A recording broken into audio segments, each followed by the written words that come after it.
Buen día para todos. Mi nombre es Edison Roy Gutiérrez. El día de hoy les voy a explicar sobre la columna vertebral.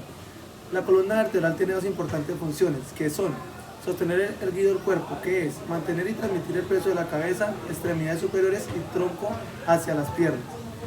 Permitir el movimiento, por ello está compuesta por 33 vértebras dispuestas una encima de otra y articuladas entre sí, como lo vemos en la imagen.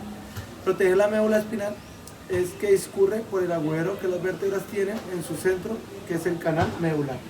En la columna vertebral encontramos 24 vértebras. Encontramos las 7 vértebras cervicales, las 12 vértebras torácicas y las 5 vértebras lumbares. Y encontramos el sacro y el coxis en la parte de abajo. Bueno, la morfología de la primera cervical, la primera vértebra, que es la cervical 1, que encontramos acá, llamada Atlas. La morfología se dice que su nombre se refiere al titán mitológico que sostenía la bóveda celeste sobre sus hombros. Esta vértebra no tiene cuerpo ni proceso espinoso, sino que tiene un arco anterior y otro posterior, en los cuales se hallan unidos por las masas laterales, como vemos acá. Cada masa lateral presenta una carilla articular superior cóncava y una forma elipsoide.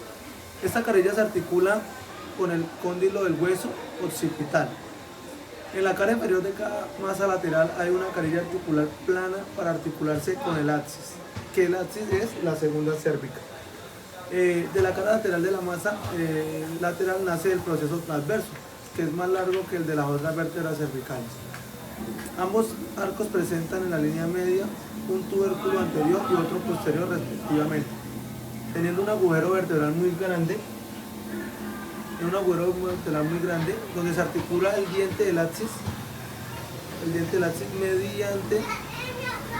una superficie articular llamada fosita dental. En la cara superior del extremo lateral del arco posterior se ve el surco de la arteria vertebral, que es el primer nervio cervical que pasa por detrás de la masa lateral. ¿Por qué se produce el dolor de espalda? La mayoría de las personas se verán afectadas por el dolor de espalda en algún momento de su vida. El dolor de espalda puede variar desde la leve y constante hasta un espasmo de dolor repentino y agudo que hace difícil moverse. Puede comenzar rápidamente si se levanta algo demasiado pesado o va empeorando con el tiempo. Los tipos de dolor de espalda incluyen dolor en la parte baja, media y alta, media y baja. El tipo más común del dolor en la parte baja de la espalda es lo que afecta a la zona comprendida entre la parte inferior de las costillas y la parte superior de las piernas. El dolor en la parte superior de la espalda, por otro lado, no es un trastorno vertebral muy frecuente, aunque todavía puede causar molestias y dolor significativo.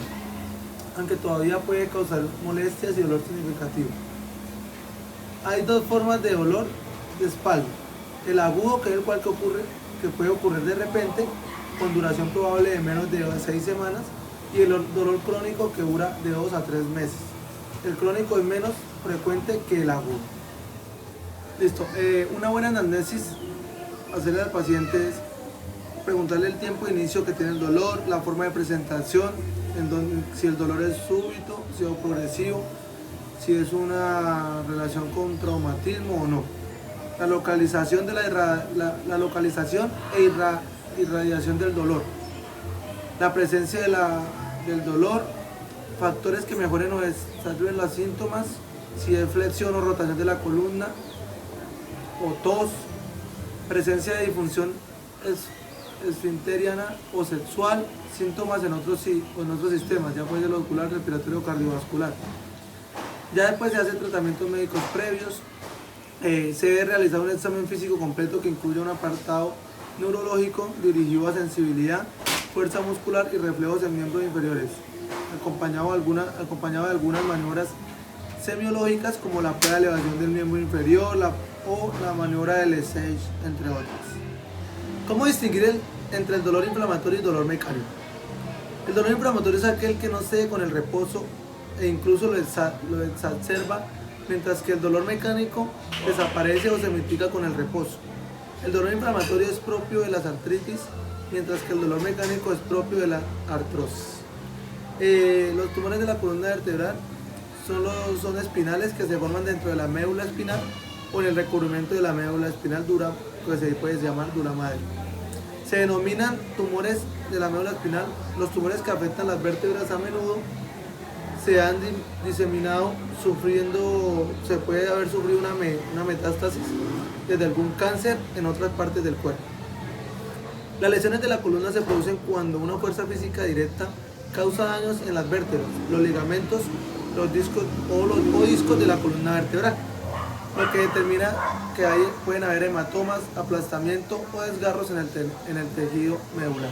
Y cuando la médula espinal es penetrada o proyectada por un arma blanca o por un proyectil. ¿Cuáles son las curvaturas fisiológicas de una columna vertebral? Hay 4 curvaturas naturales en la columna vertebral, que son cervical, torácica, lumbar y la sacra. Las curvaturas junto con los discos intervertebrales ayudan a absorber y distribuir el esfuerzo que se presenta por las actividades diarias, como caminar, o por actividades más intensas tales como correr y saltar. Las cervicales, las que encontramos en la parte superior, la dorsal, la que encontramos en la parte media, la lumbar, la que encontramos en la parte inferior, la sacra es el coxis y el sacro. ¿Listo? Como podemos ver, las curvaturas en los diferentes colores que tenemos en nuestra maqueta. Entonces tiene una curvatura fisiológica nuestra columna vertebral. ¿Qué es la escoliosis? La escoliosis es una curvatura lateral de la columna vertebral que ocurre con mayor frecuencia durante el periodo de crecimiento anterior a la pubertad. La escoliosis también se puede presentarse a causa de afecciones como la parálisis cerebral infantil y la distrofia muscular. Se desconoce la causa de la mayoría de los casos de escoliosis. Se dice que es aproximadamente el 3% de los adolescentes. El 3% de los adolescentes tienen escoliosis. La mayoría de los casos de escoliosis son leves. Algunas deformidades de la columna vertebral continúan empeorando a medida que los niños van creciendo. La escoliosis grave puede ser incapacitante. Una curvatura especialmente grave en la columna vertebral reduce el espacio dentro del pecho, lo cual dificulta el funcionamiento correcto de los pulmones. ¿En qué consiste la hiperlordosis? La hiperlordosis es el aumento de la curvatura de la columna vertebral según la zona donde se afecte. Puede ser la cervical, la dorsal o la lumbar, dependiendo dónde se dé esa hiperlordosis. La hiperlordosis cervical es la que consiste en la acentuación de la curvatura lordosis cervical. Las deformidades, dada la gran movilidad de la región cervical, son ocasionadas por algún problema ajeno a la misma. La hiperdolosis lumbar es la que equivale a una acentuación de curvatura fisiológica lumbar que puede ocasionar dolor e incapacidades parciales para la realización de algunos deportes. Y la hiperlordosis dorsal es el aumento de la curvatura dorsal, dando origen al dorso redondeado y caída de los hombros hacia adelante. La unidad funcional de la columna vertebral o el cemento móvil de la columna vertebral. Es el cemento vertebral formado por 2 vértebras que son adyacentes y el disco intervertebral que las une. Esas dos se unen. Más específicamente se define como aquel comprendido entre 2 vértebras adyacentes y sus partes blandas. Comprende el disco intervertebral con las plataformas vertebrales limitantes, las articulaciones cigaporfisarias y los ligamentos longitudinales, amarillos, intertransversos, interespinosos y supraespinosos. Bueno, ¿dónde encontramos los puntos de Arnold en la columna vertebral? Están unidos con la vértebra C1, con la vértebra C2, donde conectan ambas vértebras con la base del cráneo, debido a su localización, o a veces se le denomina músculos suboccipitales. Entonces, acordémonos, siempre está la C1, la C2, y ese es en base, como se unen, siempre se van a unir al cráneo en su parte occipital, suboccipitales. ¿Cuáles son los músculos responsables de los movimientos de la columna vertebral? Tenemos 3 tipos de músculos que son músculos extensores, músculos flexores y los músculos oblicuos. Los músculos extensores están unidos a la parte posterior de la columna vertebral y nos permiten estar parados y levantar objetos. Estos músculos incluyen los grandes pares de músculos en la parte baja de la espalda, erectos de la columna vertebral, que sostiene la columna erguida, y los músculos de los glúteos. Los músculos flexores.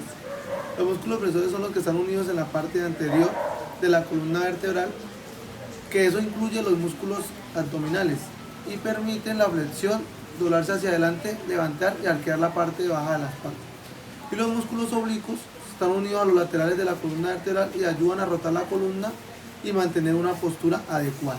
Vamos a realizar la prueba prueba o signo de la C. El procedimiento a realizar es que vamos a elevar la extremidad inferior extendida del paciente por la articulación de la rodilla hasta que note dolor. Normalmente la extremidad puede flexionarse a 90 grados sin dificultad y presentar leve tensión isquiotibial, lo que hay que diferenciar del signo de la CG positivo. En la valoración, la presencia del dolor cortante en el sacro y la pierna indica irritación de raíces nerviosas. Solo aparece un verdadero lacegue si aparece un dolor lancinante que afecta a la pierna y recorre el territorio de irradiación motora y sensitiva. ¿Listo? Entonces vamos a proceder a hacer el signo.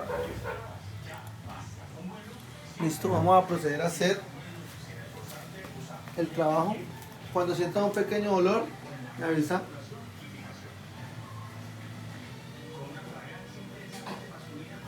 Ahí. Listo.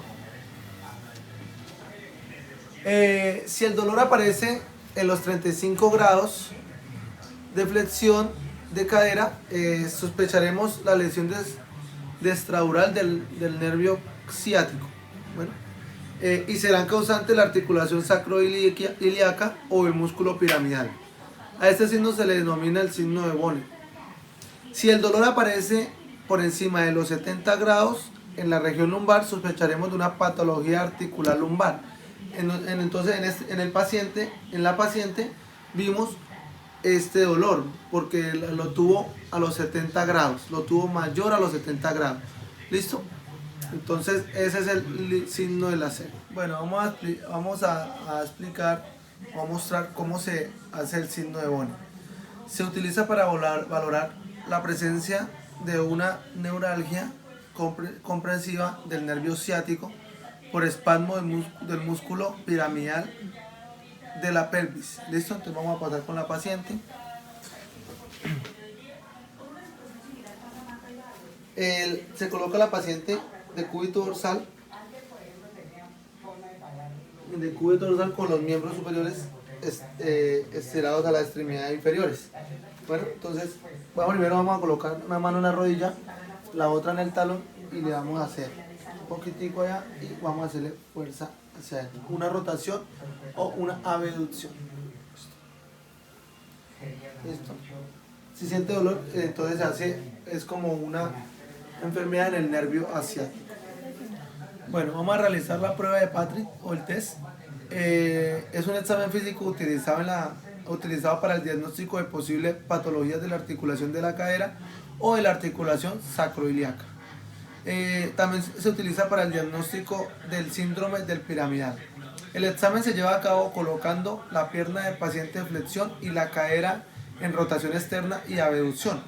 Si el paciente sufre un dolor en la cara interior del muslo de la pierna del lado testado, eso sugiere que existe patología en la articulación de la cadera de ese lado.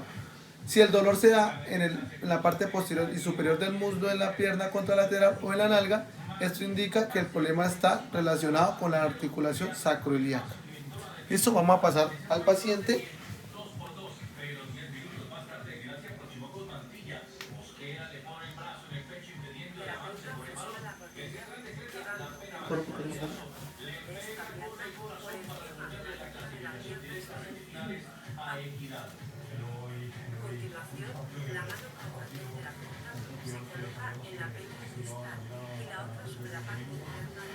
Bueno, entonces vamos a pasar.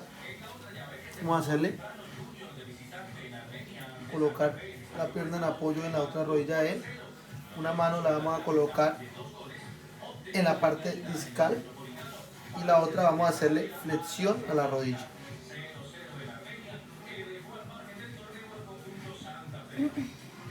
¿Listo? Entonces ahí se va a trabajar. Se mira dónde va a sentir el dolor, como lo había explicado anteriormente. Entonces este es el signo de Patri y la prueba de Patri. Bueno, finalmente nos encontramos aquí. Voy a explicar mi parte de la maqueta.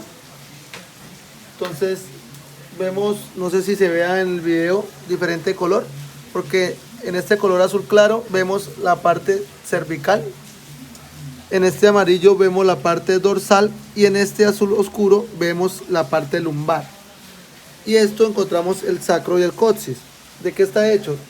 Estamos hechos de mero de cartón y silicona que se utilizó. Entonces ese es el video de hoy. Muchas gracias.